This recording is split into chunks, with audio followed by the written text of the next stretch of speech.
So this is the house where all that sick shit happened. Okay everybody, this is mooneydashcam. Tonight we are in Center Morriches, Long Island in Suffolk County. We're going to be talking about the death of Thomas Valva, the 8-year-old boy that was malnourished and left to sleep out in the cold in the garage until his eventual death by his father, Michael Valva.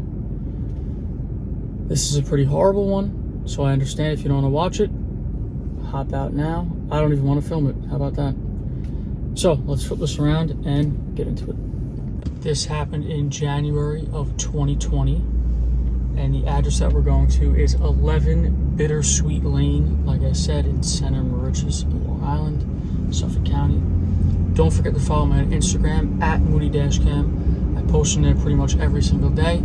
Any crime scene photos that can't be shown fully on YouTube end up on the Instagram, so check that out. Also, don't forget to leave suggestions for future videos in the comments. I very much appreciate that. I get a lot of inspiration that way. And hit that notification bell so you guys can see exactly when I post a new video. Alright, so let's get into this tragic, terrible story that I don't even want to tell. I don't even want to be out here doing this, but I figure it's interesting enough and some of you guys will find interest in it. I almost said enjoy, but I know no one's really going to enjoy this one.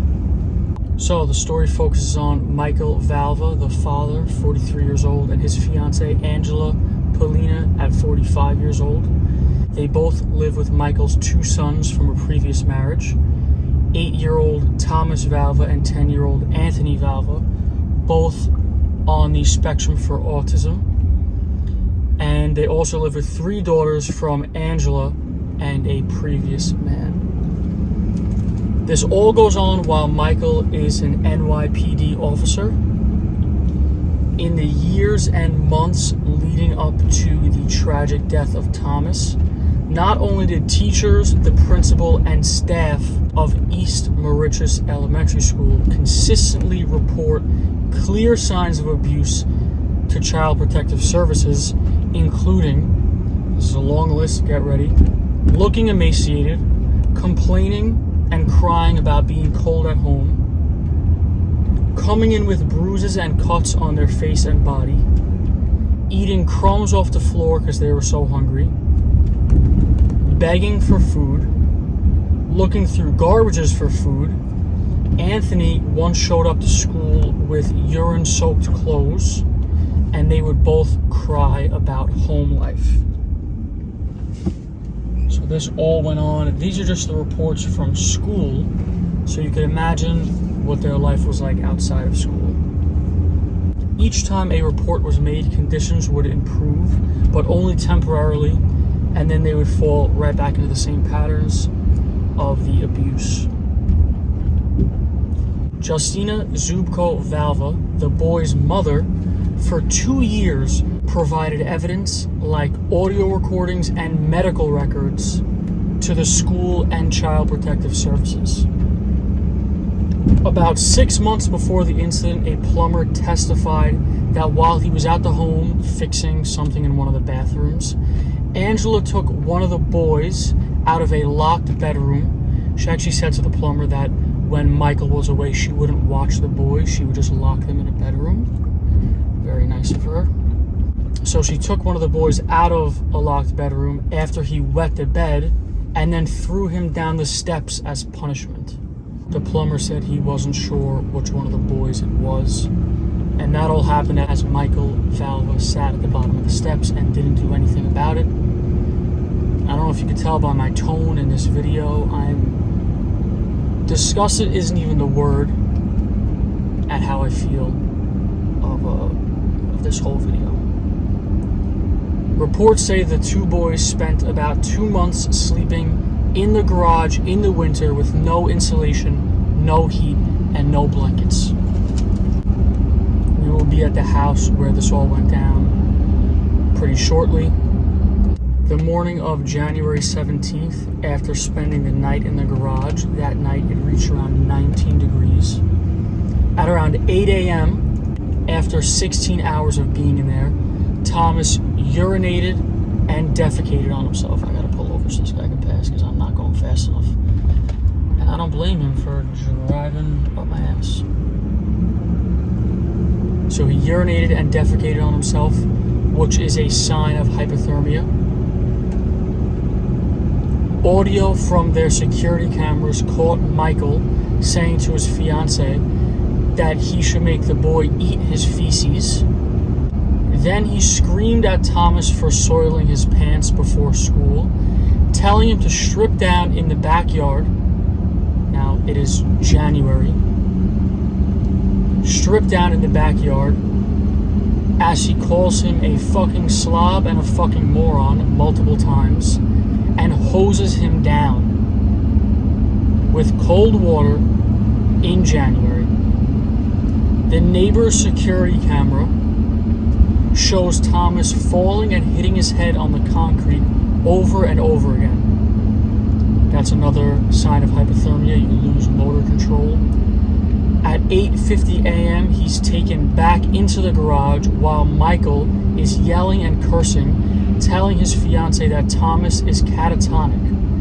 And he yells, in quotes, "Wake up, are you alive?" as he slaps him each time he asks. At one point during all this, Angela says, "You know why he's falling?" And Michael says, "Because he's cold. Boo fucking who." Now, after trying to put him in a warm bath to warm him up and get him conscious again, Michael finally calls 911 after an hour of him being unconscious. He lied to the operator, saying that he fell in the driveway when he was running to the school bus in the morning. She instructs him to start CPR. Eventually, the ambulance gets there. I think I made a wrong turn. Yeah, not a big deal. I'll just make a left. When the ambulance gets there, they see Michael Valva doing CPR in the basement, and then he's taken to Long Island Community Hospital, where doctors take his temperature, and his temperature comes back as 76.1 degrees, 20 degrees below normal. He ended up dying at 10:30 a.m. from cardiac arrest due to hypothermia. During the month-long trial, Michael showed little to no emotion. His attorneys tried to blame Angela for the whole situation, saying it was her idea to put them in the garage. And he would look away anytime photos of his son were shown, especially when the photo of his son was shown in the morgue dead. Alright, we're coming up on the block now of where this happened. I don't really want to get out and film this house, but I went by before. No one's living in it right now, so I will hop out briefly and show the house. You'll see, maybe you won't be able to see in the video, but on the door there are two pieces of paper. I don't exactly know what those two pieces of paper are, and I'm not going to walk up to the door and find out. So it is 11 Bittersweet Lane. You'll see past this tan mailbox right here.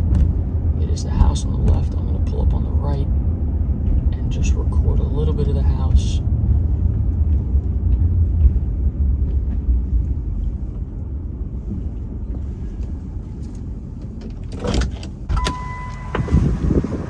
So this is the house where all that sick shit happened.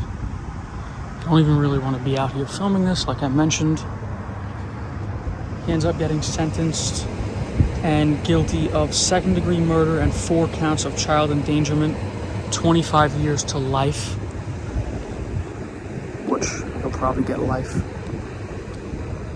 All right, back in the truck. I'm getting sick from this. So he was sentenced December 8th, 2022. That's why I'm doing this video at this time, because it came back up in the news. I do remember hearing about it when the child actually died. But I don't know if it was national news, but it was definitely very, very big news in New York. Everyone kind of knew information. His ex-wife, Justina Zubko Valva, actually ended up suing the school and Child Protective Services for $200 million. This is pretty recent, so I don't think anything came of that yet. A veteran judge was quoted saying, "We can never let anything like this happen again," as they teared up. And then the district attorney said that no prison sentence is adequate for this crime, which I 100% agree. Angela will be tried next on the same charges of second-degree murder and 4 counts of child endangerment. Hopefully she gets life as well. You guys are not getting a alpha check in this video. I hope you would all understand exactly why that is. That's pretty much everything I have to tell you about this. Hope you didn't hate it as much as I hated filming it. See you in the next one.